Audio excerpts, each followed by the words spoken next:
प्रेम सूत्रों के इस अनंत पथ पर चलते हुए इनलाइटेंड पोएट्री के इस सेगमेंट में कृष्ण जी की ये कविता प्रेम के कुछ और रंगों को हमारे सामने रखेगी।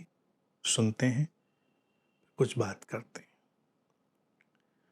प्रतीक्षा में नयन जब थक रहे थे, प्रतीक्षा में नयन जब थक रहे थे, बोझिल पांव पथ में रुक रहे थे, तभी मेरे हृदय की खिड़की खोलकर, तभी मेरे हृदय की खिड़की खोलकर, मेरे भीतर से ही निकलकर वो अजन्मा, वो अमृत मेरे सामने आ खड़ा हुआ, मुझे अवाक और स्तब्ध करता हुआ। वक्त ठहर गया, मैं फिर से जन्मी और वो अजन्मा हृदय की खिड़की से पुनः मेरे भीतर उतर गया। वक्त चुपचाप उस खुली खिड़की के पास खड़ा रह गया और एक एक लम्हा पिघल कर बहता रहा मेरे विस्मित नैनों से। अब इन नैनों से नैनों तक की कैसी विचित्र यात्रा हुई। प्रतीक्षा के नयन और विस्मित नयन। हम उस विराट की प्रतीक्षा करते हैं, उस विराट का ही एक नाम प्रेम है और दूसरे भाई बहनें उसके शांति, प्रेम, प्रसन्नता और समस्वरता है। तो एक भाई बहन को आमंत्रित करेंगे तो बाकी भी साथ चले आएंगे, वो सब साथ ही रहते हैं। प्रतीक्षा में नयन जब थक रहे थे, बोझिल पांव पथ में रुक रहे थे। प्रेम का ढंग है, प्रतीक्षा है, अनथक प्रतीक्षा है और पांव यात्रा में है, हम चल रहे हैं, हम खोज से थके हैं लेकिन हारे नहीं हैं। तो इसीलिए प्रेमी कभी ये शब्द उपयोग नहीं कहता थके हारे। थके हैं, हारे नहीं हैं, हारेंगे क्यों। तभी मेरे हृदय की खिड़की खोलकर।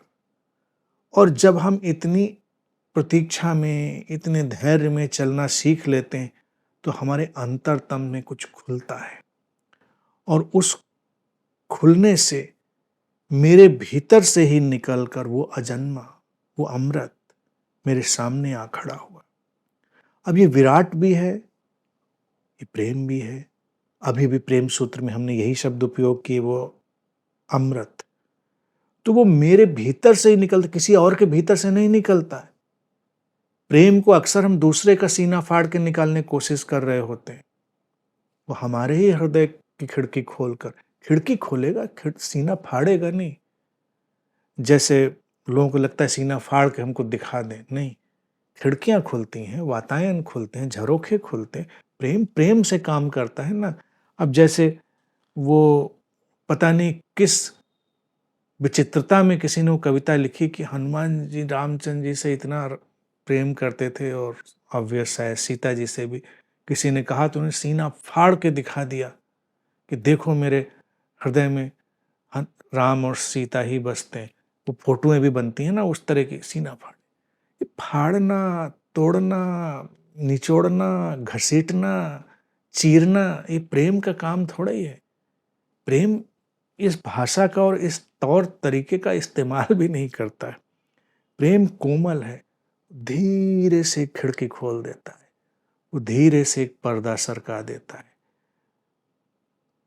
तो वो खिड़की खुलती है और वो प्रेम, वो अजन्मा, वो अमृत सामने आ जाता है, मुझे अवाक और स्तब्ध करता हुआ।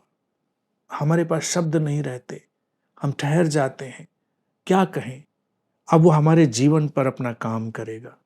वक्त ठहर गया, टाइमलेस जोन में चले गए हम। समय तो हमारी परिकल्पना है, समय हमारे अहंकार की गति है और जब समय ही नहीं रहा, अहंकार ही नहीं रहा तो समय कहाँ रहेगा। समय स्तब्ध हो गया, वक्त ठहर गया, मैं फिर से जन्मी।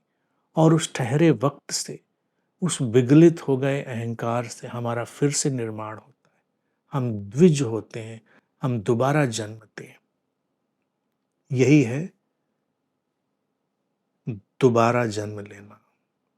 प्रेम से ही दोबारा जन्म होता है। हृदय की खिड़की से वो अजन्मा पुनः मेरे भीतर उतर गया, और जब हम उससे आपूरित हो जाते हैं, उस प्रेम की घटना से हम पूरी तरह से घिर जाते हैं, रच-बस जाते हैं, तो फिर से हमारे स्रोत में, हमारे केंद्र में लौट जाता है। फिर से हमारे स्रोत में वापस जाता है, वर्तुल पूरा हो जाता है, फुल सर्कल। पूर्णिमा का चांद जीवन में खिल जाता है। वक्त चुपचाप उस खुली खिड़की के पास खड़ा रह गया। वक्त करे भी क्या? वक्त तो अहंकार की गिनतियों में है। वक्त तो पर्सनलाइजेशन की गिनतियों में। जब पर्सनलाइजेशन गिर गया, वर्तुल पूरा हो गया, शून्यता छा गई, तो वक्त बेचारा चुपचाप खड़ा ही रह जाएगा। और एक एक लम्हा पिघल कर बहता रहा मेरे विस्मित नैनों से। फिर हमारी आंखें एक द्वार बन जाती हैं उस प्रेम को बहने देने के लिए। इसीलिए आंखें, अक्सर कहा जाता है, अंतर्मन की खिड़कियां हैं, अंतर्मन के वातायन हैं।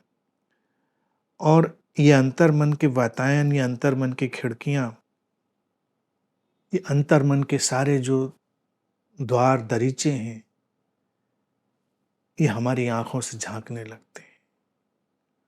और फिर जो लम्हे पिघल कर बहते हैं, वक्त बहता है, वो समयातीत होता है।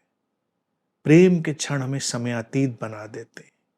और प्रेम से भरी आंखें जब किसी को देख लेती हैं, तो वो उसे समयातीत बना देती हैं, बियॉन्ड टाइम, इटर्नल, शाश्वत। प्रेम के अपने रंग ढंग हैं। तो आगे से ये बात ध्यान रखिएगा, प्रेम जीवन में उतरेगा, धीरे से दरवाजा खोलकर हृदय का। आहट भी नहीं होगी, आवाज भी नहीं होगी, कोई चों-चों चरमर भी नहीं होगी, और एकदम से हमें आविष्ट कर लेगा, सीना फाड़ के नहीं आएगा। तो प्रेम के ढंग हमेशा बहुत कोमल हैं और विस्मित करने वाले हैं, अवाक करने वाले हैं।